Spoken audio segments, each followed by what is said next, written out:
Hello friends, and welcome back to my channel. Today I'm going to be doing another segment of Ages where I will recreate the 1940s makeup look but using contemporary makeup as I've been doing with this series. If you want to see how I got this makeup look right now, you're at the right place. Stick around because it's coming up to you right now.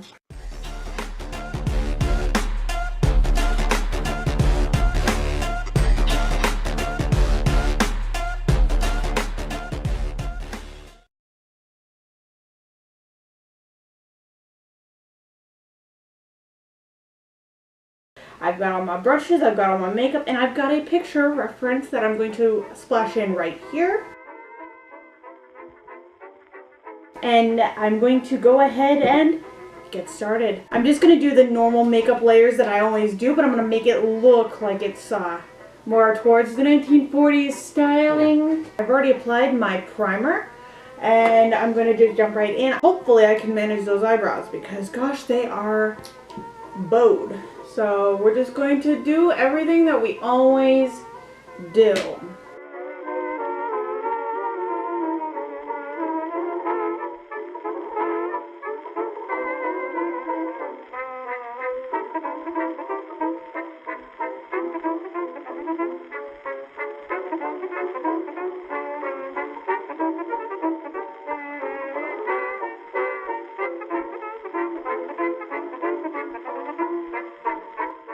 Now I'm going to use...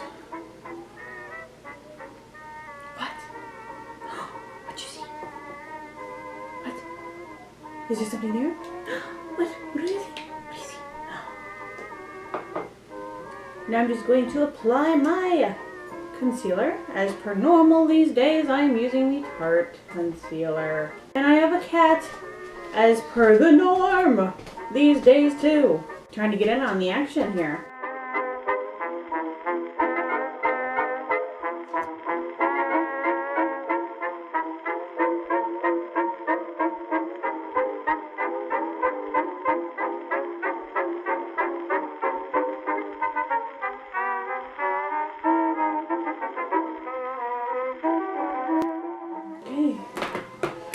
Now that we've got the face layers on, I'm going to try these brows. Reference picture again, so you know what I'm trying.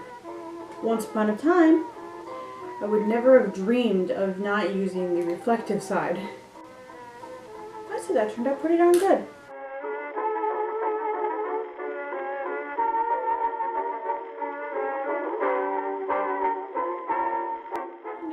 According to my husband, I'm a human pretzel. Or was I a brownie? Or was I a cake? I can't remember. That didn't turn out bad at all. Da, da, da, da. Alright, now from the picture that I see, they seemed to do a very neutral eye. So I actually have two palettes with me. Being my, of course, Morphe palette and the Revolution one, because I'm going to use the lighter... What? Cake, pretzel, brownies. Can you come here and do that for the camera? No. Darn. You do know I'm going to keep you saying that and me asking that in the film. Yes.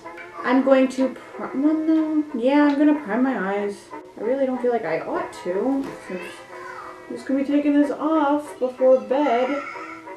Okay. Now, as per my norm, I'm going to go in with this color as a transition color.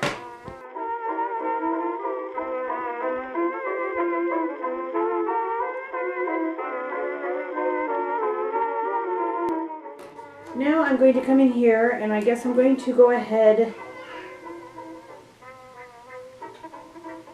and freak out my cat. And I'm going to try to grab this taupe that we talked about last time. And I'm going to just kind of blur that into the outer crease lightly. Add a little bit of detail. Then I'm going to come back over here to the Morphe palette, and I'm going to grab this color that, though looks kind of bold, it doesn't go on very bold. I'm just going to grab it. It's kind of like a blushy color. And I'm just going to blend that throughout the entire crease, the lower part of the crease.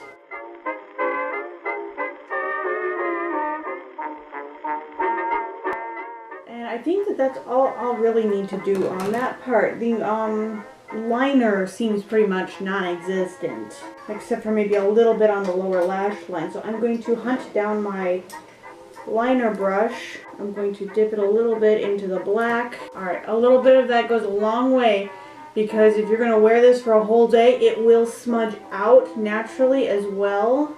But I'm just taking a liner smudge brush and kind of just very gently working that through, so I had kind of just makes my lower lashes look thicker, because mine are kind of like barely there.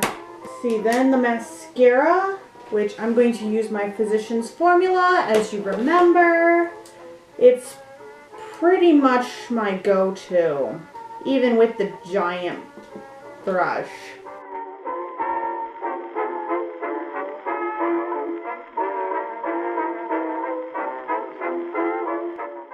Fun fact, the 1940s did not actually use the winged look, the cat eye look that everybody seems to associate with it. They didn't focus on their eyes when it came to makeup.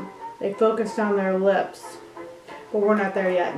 Now, they did not highlight or contour, so I'm going straight to the blush. This is the Milani Blossom Time Rose. Honestly, this is kind of a ride or die moment at this point, because I always grab it. It is the perfect amount of blush.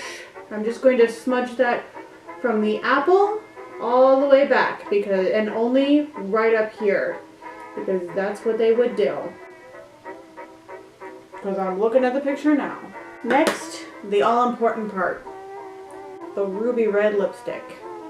Probably, in my opinion, one of the hardest shades to not mess up on, because if you mess up on it, you have to redo an entire half of your face.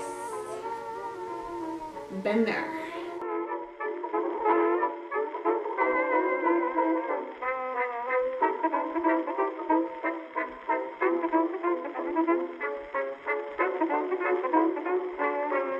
This look, you're ready to welcome your good time Charlie home from the war. I hope you liked this video. If you did, please be sure to give it a big thumbs up and show me that you love me. If you haven't yet, hit that subscribe button down below and make that bell ring loud and proud, because I'm posting every Monday, Wednesday, and Friday. If you liked this, be sure to go to my previous video and vote on a new name. We are going to be presenting that at the end of the week on Friday's video. Bye, see you, love you, always thinking of you. Have a really great day. Don't let anyone get you down. Don't let anyone dull your sparkling. Remember, do it with passion or not at all. Hello.